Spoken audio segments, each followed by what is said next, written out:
বৰপেটাৰ বাদগাঁও জঘন্য ঘটনা ৬০ বছৰীয়া বৃদ্ধৰ ধৰ্ষণৰ বলি হ'ল এগৰাকী হিন্দু কিশোৰী পথৰ পৰা টানি নি কিশোৰীগৰাকীক ধৰ্ষণ লম্পট বৃদ্ধৰ অভিযুক্ত ধৰ্ষণকাৰীটোৰ মতাবৰী গাঁৱৰ আলিফ ভূঞা ঘটনাৰ পাছৰ পৰা পলাতক অভিযুক্ত আলিফ ভূঞা ঘটনাক এই জঘন্য ঘটনা কেন্দ্ৰ কৰি নয়াপাৰত উত্তপ্ত পৰিস্থিতিৰ সৃষ্টি হৈছে উত্তেজিত ৰাইজে জ্বলাই দিলে অভিযুক্ত আলিফ ভূঞাৰ ঘৰ ঘটনাস্থলীত তাৰাবাৰী আৰু বৰপেটা আৰক্ষী উপস্থিত হৈ পৰিস্থিতি নিয়ন্ত্ৰণ কৰে ঘটনাক লৈ অঞ্চলটোত এতিয়াও চেপা উত্তেজনাই বিৰাজ কৰি আছে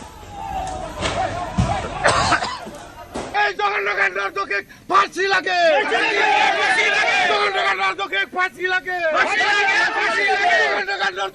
ফাঁসি লাগে ফাঁসি লাগে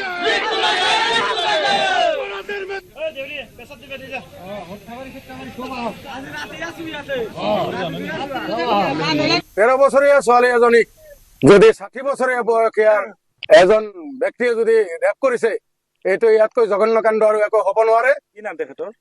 সেই মানুহজনৰ বুঢ়াজনৰ নাম আছিলে আলেফ ভূঞা।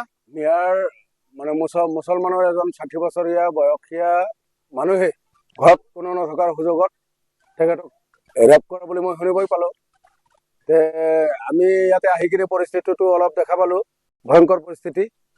ইয়াতে আমাৰ তাৰাবাৰী থানাৰ ভাৰপ্ৰাপ্ত বিষয়া আহিলে, পুলিচ বিষয়া আহিলে, প্ৰশাসন আহিলে। প্ৰশাসনে আহি ছোৱালীজনৰ পৰা বয়ান ললে। আমি শুনিলো যে যিটো মানুহে ৰেপ কৰিছে সেই মানুহটো ৰেপ কৰি কিনে পলাই আছে। গতিকে আমি বিচাৰো সেই মানুহটো ৰেপ কৰি কিনে পলাই য'তেই নাথাকক কিয় সেই মানুহটোৰ আমাৰ শাস্তি লাগে। শোণিতপুৰ বুঢ়া চাপৰি উচ্ছেদ বন্ধ কৰাৰ নামত লাখ লাখ টকা সংগ্ৰহ নিজকে মুখ্যমন্ত্ৰীৰ ঘনিষ্ঠ আৰু বিজেপি নেতা বুলি জাহিৰ কৰি ফুৰা মাতব্বৰ তথা দালাল গিয়াছুদ্দিনে উচ্ছেদ বন্ধ কৰি দিয়াৰ নামত উচ্ছেদিত পৰিয়ালৰ পৰা লাখ লাখ টকা সংগ্ৰহ কৰাৰ অভিযোগ উঠিছে। এই সকলোবোৰ দেখিও চকুমুদা কুলিৰ ওপৰত শোণিতপুৰ জিলা প্ৰশাসন প্ৰতিটো উচ্ছেদিত পৰিয়ালৰ পৰা ৩,০০০ টকাৰ পৰা ১৫,০০০ টকা লোৱাৰ অভিযোগ।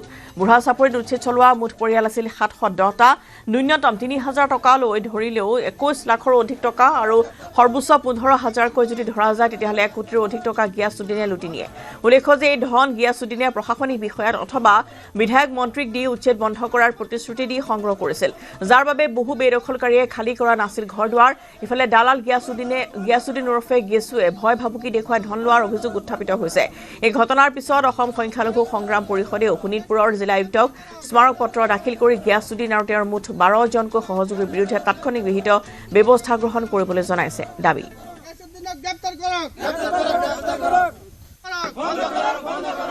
৩,০০০ করে লেখা করছি হিসাব করে নেরা নিজে তো মাছ ধরা নিছে।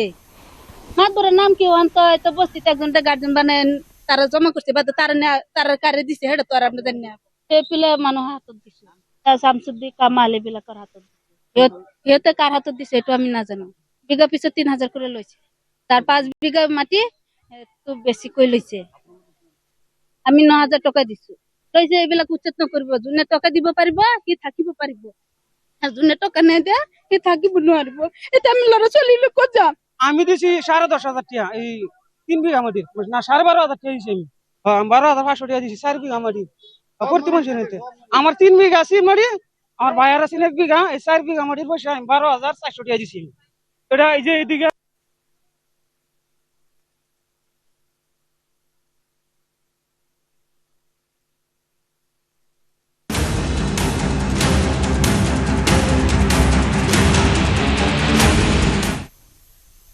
গুৱাহাটীৰ লখৰা নিশা এটা বিধ্বংসী অগ্নিকাণ্ডৰ ঘটনা। বিধ্বংসী জুইত চাৰখাৰ হ'ল মুঠ 10খনকৈ বাহন। অগ্নিকাণ্ডত কেইবা কোটি টকাৰ সা সম্পত্তি ভস্মীভূত হৈছে। গড়ভঙা পথৰ এটা গেৰেজত বডি নিৰ্মাণ আৰু মেৰামতিৰ বাবে ৰখাই থোৱা আছিল বাহনকেইখন। গ্ৰাহকক দিবলৈ সাজু হোৱা 6খনকৈ নতুন বাছ জুইত জ্বলি চাৰখাৰ হ'ল। বিধ্বংসী জুইত ভস্মীভূত হয় 8খনকৈ বাছ। 2খন স্কুটিও জাহ যায় অগ্নিকাণ্ডটোত। মাজনিশা প্ৰায় 12 বজাত নিউ SS মটৰ্ছ নামৰ গেৰেজটোত লাগে ভয়ংকৰ জুই। সৌভাগ্যক্ৰমে প্ৰাণ ৰক্ষা পৰিছে সুৰত বড়ো নামৰ লোকজনৰ। স্থানীয় লোকৰ তৎপৰতা নিশা ঘটনাস্থলীত উপস্থিত হয় অগ্নিনিৰ্বাপক বাহিনীৰ বৃহৎ দল। অগ্নিনিৰ্বাপক বাহিনীৰ মুঠ 10খনকৈ বাহনে জুই নিয়ন্ত্ৰণ কৰিবলৈ সক্ষম হয়। গেৰেজটোৰ স্বত্বাধিকাৰী পঞ্জাৱৰ সুজিত সিং নামৰ এজন লোক।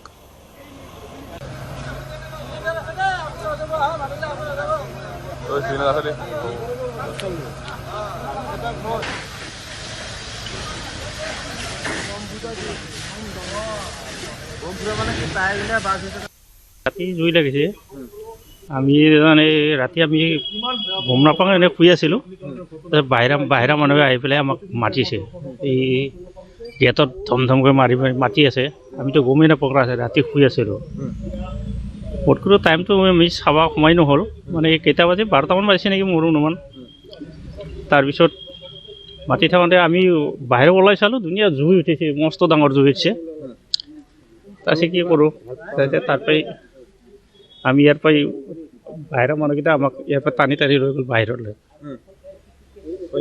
ভয় লাগিছিলে এইটো 6খনেই জ্বলি গ'ল 5খন এইটো এই টোটেলি 5খনটো জ্বলিছে বাকী এইটো চেচিছটো অলপমান জ্বলিছে আৰু এইবিলাকো এই সৰু সৰু গাড়ীটো অলপ জ্বলিছে দেখাত মানে এভৰিথিং গৈছে আৰু ইয়াতে আৰু একো বাকী নাই বাছৰ পৰা আপোনাৰ বস্তু যি আছে মেচিন চব গৈছে এইটো আমাৰ মালিকৰে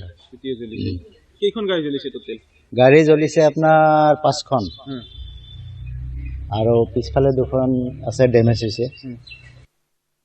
কি গাড়ী আছিলে আপোনাৰ বাছে কি কোম্পানীৰ আছিলে অশোক লেণ্ডৰ মোৰ অলাৰ বাছ অশোক লেণ্ড টাটাও লৈছিলোঁ আগতে 2এখন অশোক লেণ্ডৰ থাকে নৰ্মেলি অশোক লেণ্ডৰ বাছ ছাডেনলি লাইফত প্ৰথম পাইছোঁ এইটো গেৰেজৰ ভিতৰত জ্বলা তো এতিয়া একো বস্তু কামত নাহে মোৰ ইঞ্চুৰেঞ্চ ক্লেইমত যাব ডিপেণ্ড অন পুলিচ ৰিপৰ্ট পুলিচে আহি চাব MVI ৰিপৰ্ট সেইখিনি কৰি ইঞ্চুৰেঞ্চত দিব লাগে 95% দিয়ে নে 100% দিয়ে দিব লাগে ইঞ্চুৰেঞ্চে কোনদিনা ওলাই যোৱা কথা আছিলে মই চাবলৈ আহিছোঁ মোৰ ইয়াত গাড়ী কোনো নাই ময়ো গাড়ীৰ মালিকে হয় এখন গাড়ী উইদিন 2-3 ডেজত এখন ডেলিভাৰী হোৱাৰ কথা আছিলে মানে আজি কাইলৈ পৰহিলে এনেকুৱাতে এতিয়া হঠাৎ এইটো এক্সিডেণ্ট হ'ল আৰু এক্সিডেণ্টে আৰু তাত এতিয়া আৰু কি হ'ব বাকীখিনি বাহনৰ দাম কিমান মান হয় এতিয়া ক'বলৈ গ'লে নিয়েৰ এবাউট 80 লাখ হৈ যায় অশোক লিলেণ্ডৰ ক'বলগীয়া এতিয়া মানে কোনো ভাষাই নাই মানে বেছি ক'ব নোখোজো কাৰণ 3 মাহ আমি গাড়ীখনৰ লগত যুঁজি লাগি গাড়ীখন আজি নোলালেও অহাকালি গাড়ীখন ওলাই লৈ যোৱা গাড়ীখন আছিলে মোৰ এনেকুৱা এটা দেখিছোঁ ইয়াত মানে গাড়ী এখন 10-12খন গাড়ী বনি আছে ইয়াত গাড়ী এটা ড্ৰাইভাৰ নাই গাড়ী জুই লগাৰ আগত বেলেগ সাইডত জুই লাগিছে তেতিয়ালৈকে গাড়ী জুই লগা নাছিলে তেতিয়া গাড়ীখন যদি ড্ৰাইভাৰ থাকিলে গাড়ী যিকেইখন গাড়ী ওলাই দিব পৰা গাড়ী আছিল সেইকেইখন গাড়ী ওলাই লৈ যাব পাৰিলেহেঁতেন কিন্তু কোনো ড্ৰাইভাৰ নাছিল